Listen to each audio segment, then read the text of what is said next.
Magandang araw mga boss. So may nagtanong lang po kasi kung paano daw po ito i-change yung average fuel consumption natin.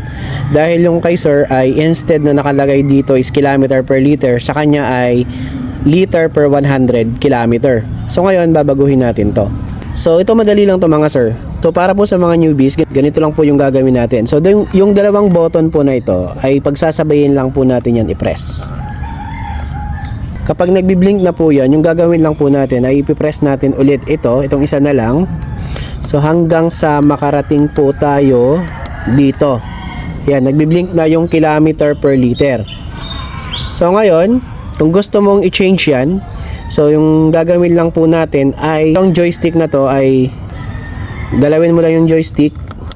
Tapos ayan, na-change na siya into liter per 100 kilometer. Ayan o. So nagbi-blink na siya. Kapag ganyan na, para i-okay yan, so i-press mo lang to, isang beses lang. So ngayon po ayan, makikita po natin dito na naka-ano na ako dito, naka liter per 100 kilometer. So kung gusto po natin ibalik dun sa dati, so ganun lang din naman yung procedure. So yun lang po, sana nakatulong.